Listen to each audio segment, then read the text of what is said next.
in our perennial garden, we've got a lot of the perennials cut back already. We still need to finish up cutting back a few things to let that new growth sort of take over the spot where all the growth from last year was, and that brown tops on the plants that we had through the winter, but we're getting it cleaned up.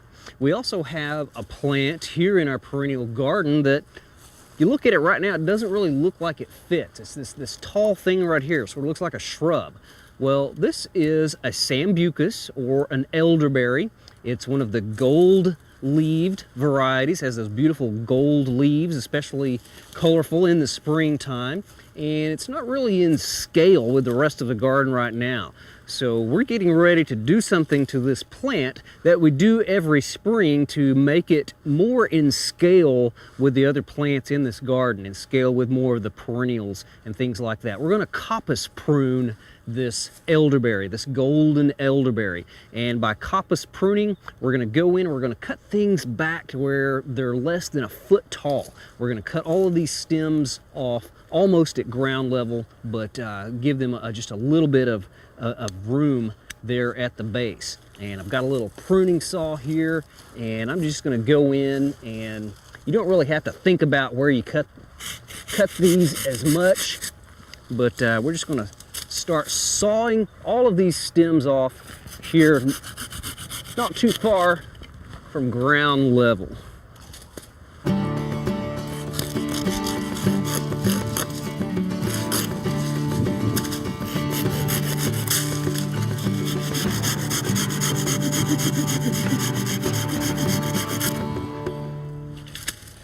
The main reason we coppice prune some of our shrubs is to control the size.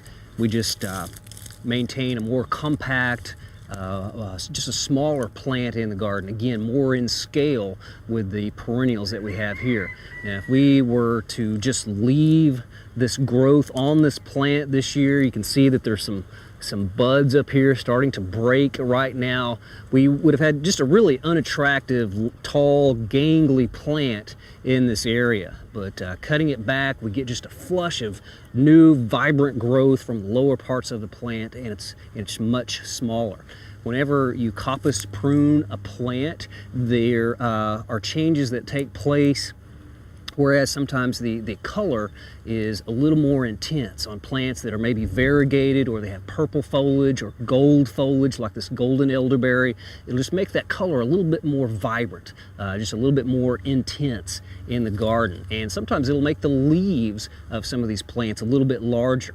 We can coppice prune a lot of plants that bloom on new wood, like the crepe myrtles or butterfly bushes or chased tree, bird of paradise shrub, and purple smoke trees a lot of the time are coppice pruned to get that really intense dark purple color.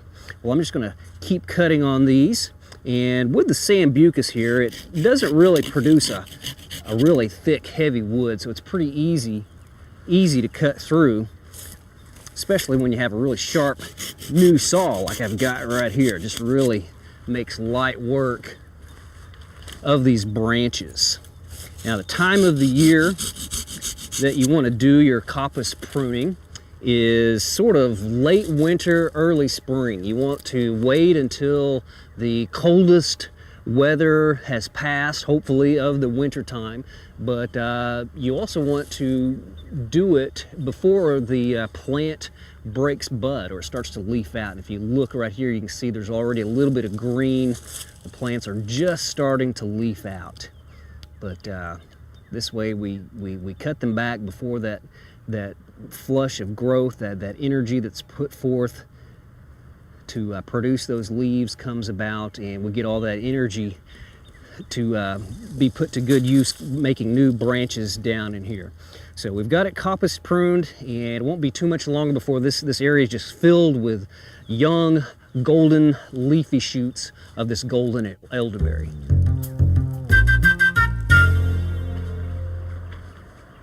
This time of the year, as we're getting a lot of our flowering perennial plants cut back for the new season, we need to not forget about our hardy perennial herbs. And out here in our herb garden, we've got a little bit of work to do.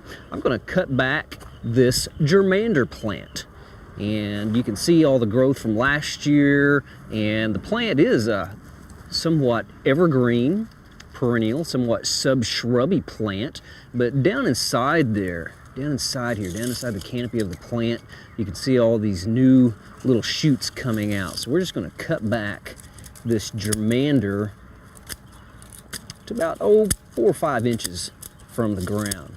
Now, germander is one of those plants that can really take a hard shearing quite often in its lifetime. In fact, you can shear it down to about 1 inch or 2 from the ground. And this plant is sometimes used in this way to create tight little hedges. In fact, there are a lot of people that use germander to create these little hedges and to plant those in shapes, making up little knot gardens.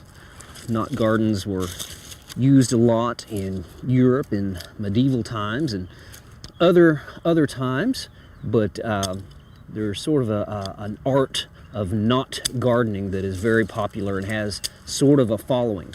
And germander is used a lot as a plant to create those little hedges. In fact, it's sometimes called poor man's box. It's sort of like poor man's boxwood. But the tiny leaves and just the really tight, compact growth habit make this plant excellent for use in this way. And the fact that it takes shearing so well, like what we're doing to it right now. Germander is primarily used as an ornamental in this way in herb gardens these days, but at one time it was used to help cure gout and rheumatism.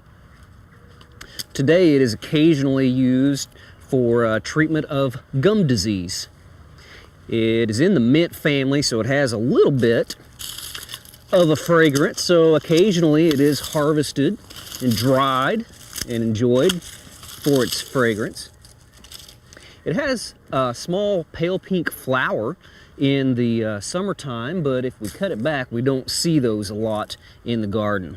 A lot of people cut it back and just enjoy it for its nice green small foliage. But germander, an outstanding hardy perennial herb that we grow a lot here in our herb garden.